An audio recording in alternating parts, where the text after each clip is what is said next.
kami dari kelompok 4 ingin mempresentasikan hasil dari tugas besar kami, yaitu mengenai topik membangun kemandirian ekonomi mahasiswi perempuan melalui platform jualan online bersama. Selanjutnya kami akan memperkenalkan diri kami. Yang pertama di sini ada saya sebagai Gumarna Tamunte dan rekan saya Sedang Mutakin. Saya Kemal Rafdian Sari. Dan saya Sultan Ahmad Jabar. Dan saya terakhir Raden Dekan Dermawan. Baik, di sini yang pertama adalah latar belakang. Latar belakang dari topik atau judul yang kita ambil itu banyak mahasiswi yang ingin mandiri secara finansial, namun terkendala modal, jaringan, dan pengetahuan digital. Kemudian poin yang kedua, media sosial dan platform e-commerce memberikan peluang besar untuk memulai bisnis dengan biaya rendah. Kemudian selanjutnya, belum adanya platform kolektif untuk mewadahi semangat kewirausahaan mahasiswi. Relevansinya dengan SDGs. Yang pertama itu SDGs 5, mewujudkan kesetaraan gender dan pemberdayaan perempuan. Kemudian SDGs 8, di situ meningkatkan kesempatan kerja layak dan pertumbuhan ekonomi inklusif. Selanjutnya di sini rumusan masalah. Poin pertama yaitu adalah bagaimana cara memberdayakan mahasiswi agar dapat mandiri secara ekonomi. Kemudian yang kedua yaitu apa bentuk dukungan digital yang efektif bagi mahasiswi yang ingin berjualan online. Nah, selanjutnya tujuan dari proyek yang kita usulkan ini yaitu yang pertama adalah meningkatkan kemandirian ekonomi mahasiswi melalui aktivitas wirausaha. Kemudian yang kedua, menciptakan platform digital bersama yang dapat digunakan secara bergantian. Kemudian yang ketiga, mengembangkan skill bisnis, komunikasi, dan literasi digital. Selanjutnya ada teori pemberdayaan ekonomi perempuan dari Naila Kabar. Menurut Naila Kabar menjelaskan pemberdayaan perempuan sebagai proses yang memungkinkan perempuan untuk membuat pilihan strategis dalam hidup mereka dalam konteks di mana sebelumnya mereka tidak memiliki kekuatan untuk melakukannya. Menurutnya pemberdayaan ini memiliki 3 komponen utama. Yang pertama itu ada akses terhadap sumber daya atau resource.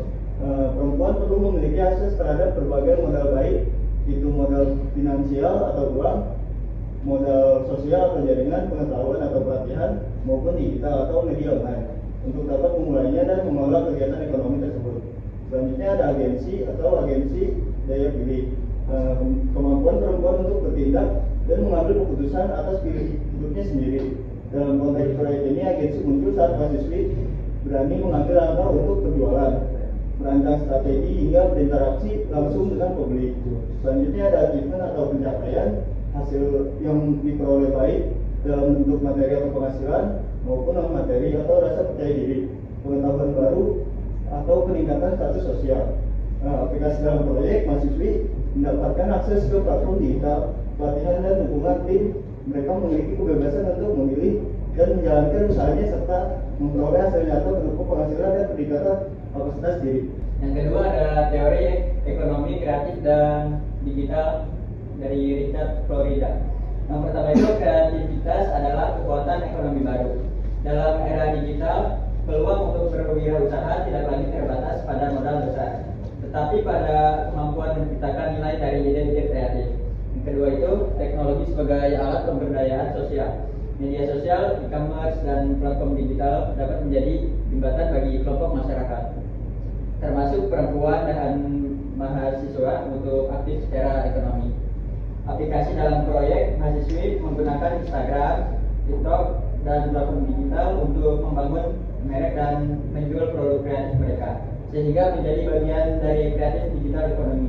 Selanjutnya itu ada metode pelaksanaan. Yang pertama itu ada tahap 1, persiapan, survei kebutuhan dan pembuktian tim. Selanjutnya tahap kedua itu ada pelatihan ya kayak seperti workshop branding, desain konten, dan yang terakhir itu ada literasi digital. Dan tahap ketiga itu ada eksekusi, peluncuran akun bersama, promosi, dan penjadwalan jualan.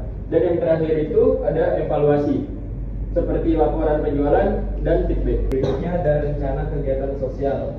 Dari sini kita menggunakan platform Instagram yang namanya @cewekmandiri_value. Jenis produk yang dipasarkan ada makanan ringan, homemade, sistemnya postingan bergilir setiap anggota. Setiap anggota memiliki tanggung jawab mengelola konten harian.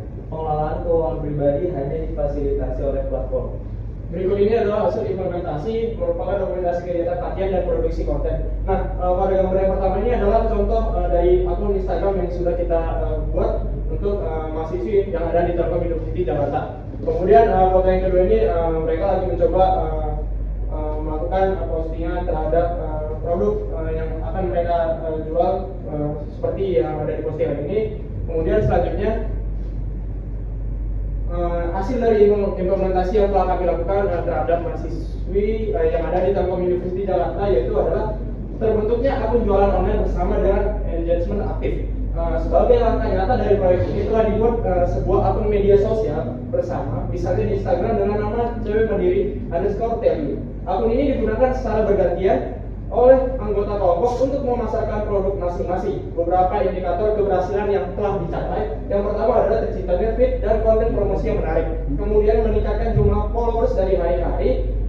Kemudian yang ketiga, adanya interaksi nyata dari audiens berupa likes, komentar, dan pesan DM. Kemudian yang terakhir, beberapa postingan bahkan mendapatkan share dari mahasiswa lain, menunjukkan adanya engagement aktif dari komunitas kampus. Dan untuk hasil implementasi ini, yaitu adalah akun ini menjadi media promosi yang efektif dan mendukung branding mahasiswi sebagai pelaku usaha. Selanjutnya ada hasil implementasi yang kedua, terbangunnya kepercayaan diri dan semangat bisnis. Partisipasi aktif dalam proyek ini membawa perubahan positif terhadap mentalitas pada peserta. Di antaranya itu yang pertama adalah mahasiswi menjadi lebih percaya diri dalam menawarkan produk secara online.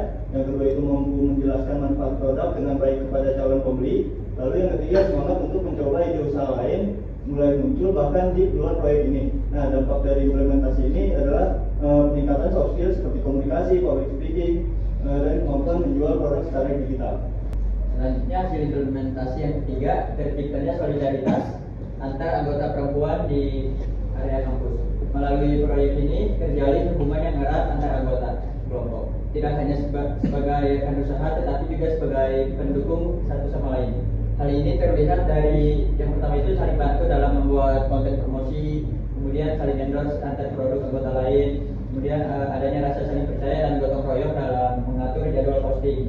Dampaknya meningkatkan rasa solidaritas, kolaborasi, dan pemberdayaan sesama perempuan di lingkungan kampus. Lalu ada kesimpulan dan harapan. Pertama itu terbentuknya akun jualan online bersama dengan engagement aktif. Selanjutnya setidaknya 3 atau lebih mahasiswi mendapat penghasilan tambahan. Yang ketiga itu terbangunnya kepercayaan diri dan semangat bisnis. Dan yang terakhir itu terciptanya solidaritas antar anggota perempuan di kampus. Berikut dari hasil dokumentasi seluruh kegiatan, di sini ada foto kita selaku mahasiswa kelompok yang telah mengatur sistem ini. Kemudian ada dokumentasi yang kedua yaitu akun sosial media Instagram. Kemudian yang ketiga yaitu adalah para pelaku yang ikut terjun dalam produk bisnis UMKM ini. Selanjutnya daftar usaha berikut dari hasil seluruhan proyek yang telah kami bangun. Lebih dan kurangnya kami mohon maaf. Wassalamualaikum warahmatullahi wabarakatuh.